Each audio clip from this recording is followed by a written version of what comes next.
Una sa ating mga balita, tiniyak ni Pangulong Aquino ang pantay at pagpapalawak na oportunidad ng mga manggagawang Pilipino. Inihayag ito ng Pangulo sa kanyang paglilibot sa iba't ibang planta sa Laguna ngayong Labor Day para kamustahin ang mga manggagawa.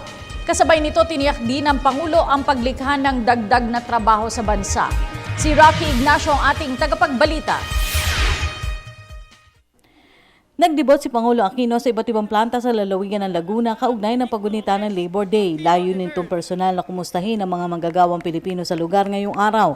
Nakasentrong pagdalaw ng Pangulo para gawing permanente ang pagbangon sa kahirapan ng bansa, kasabay ng pagtiyak ng dagdag trabaho kasama ng electronic at semiconductor industries. Ilan sa mga binisita ng Pangulo ang Testec Incorporated sa Calamba Premier International Park sa Calamba City, na sinundan ng Alliance Mansol Incorporated sa Laguna Technopark sa Binyang City, at ang Integrated Micro Incorporated sa Technopark pa rin. Matibay po ang paninindigan ng inyong pambansang pamahalaan ay pagpatuloy ang magandang takbo sa inyong pong sektor. Hindi po natin dadaanin sa tsamba ito. Planadong paglago ang ating pakay. Noong Oktubre ng 2013, nailatag na po ng DTI at SAFE ang updated electronics roadmap ng ating bansa. 3 landas po ang nililinaw ng roadmap na ito. Una, ang product innovation na sisigurong kakayanin na nating makipagsabayin sa paglikha ng makabagong teknolohiya. Ikalawa, ang pagpapalakas ng inyong manufacturing capability. At ikatlo, ang paghanap ng solusyon sa mga isyong kinakaharap ng inyong industriya. Tiniyak rin ng Pangulo ang pagsisikap ng pamahalaan na bigyan ng pantay at malawak na oportunidad ang manggagawang Pilipino. At ngayon higit pang nagbubunga ang mga reformang ipinapatupad at ipapatupad natin, tiyak na dadami ang mamamayang mabibigyan natin ng mas komportableng pamumuhay. Kaugnay po nito, patuloy po natin pag-iigtingin ang pagkalinga at pagkaloob ng serbisyo sa Pilipino. Ang nais natin, masigurong hindi na babalik pa sa dating kalagayan ang ating mga kababayan. Sakali muli ang anumang sakuna. Sinabi pa nito na kapag lumalabas siya ng Maynila ay para bisitahin ang mga lugar na labis na nasalanta ng kalamidad at sakuna, kasama ng nangyari sa Zamboanga at Lindol sa Bohol. Pero sa araw-an niya ng paggawa, naging masaya ang kanyang paglabas sa Maynila na nagbigay daan para sa magandang balita na patuloy ng pagpapalawak ng oportunidad sa mga Pilipino. Kaya naman po, ngayong araw ng paggawa, doble ang nararamdaman kong tuwa. Mayroon na akong pagkakataong lumabas sa Maynila, hindi para tumugon sa krisis o sakuna, ngunit para personal na makita ang magandang balitang bunga ng ating mga programang upang paramihin ang pagkakataon para sa mga Pilipino.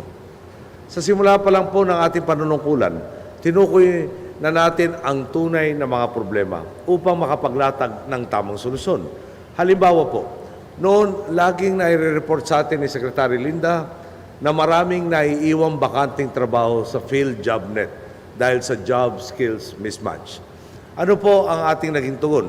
Noong 2011, inatasan na natin ang DOLE, CHED at DepEd na makipag-yan, siyempre kasama po ang TESTA, sa ating mga negosyante upang tukuyin ang kanilang mga pangangailangan.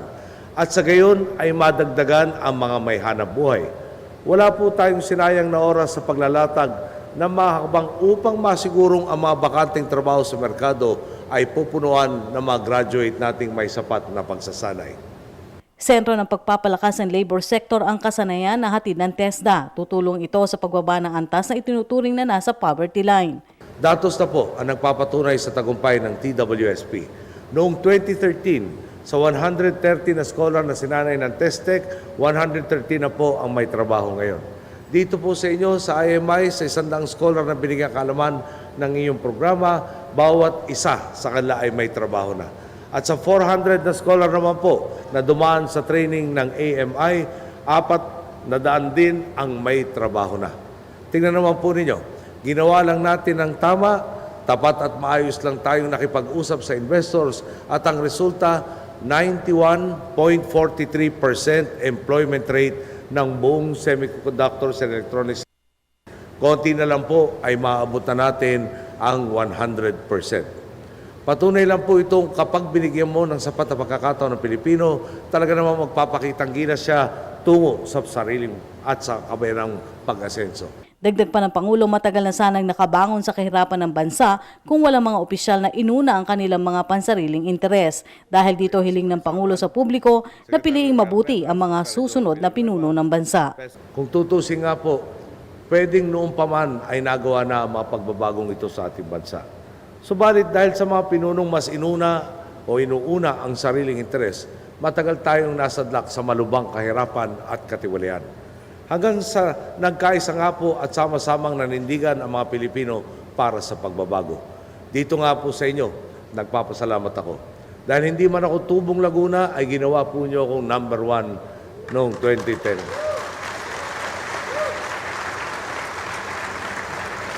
Noong 2007, number 4. Pero okay lang po yun. 12 yun. Ang pakiusap ko po, kung naniniwala kayo na tama ang ating ginagawa, kung ayaw ninyong mabaliwala ating nasimulan sa tuwid na daan, piliin natin ang mga susunod na pinunong magpapatuloy at higit pang magpapayabong sa ating mga naipunlang reforma. Piliin natin ang karapat-dapat upang maging permanente ang malawakang transformasyong tinatamasa na ng ating lipunan. Kasama ng Pangulo ay ilang miyembro ng gabinete at ilang pang-opisyal sa pangunguna ni DOLE Secretary Rosalinda Baldos at TESDA Director General Joel Villanueva. Sinabi ni Villanueva na batay sa DBM, umabot na sa 62% na nagtapos sa TESDA ang nakakuha ng trabaho sa ilalim ng Aquino Administration kumpara sa 28.5% noong 2008. Para sa Telebisyon ng Bayan, Rocky Ignacio.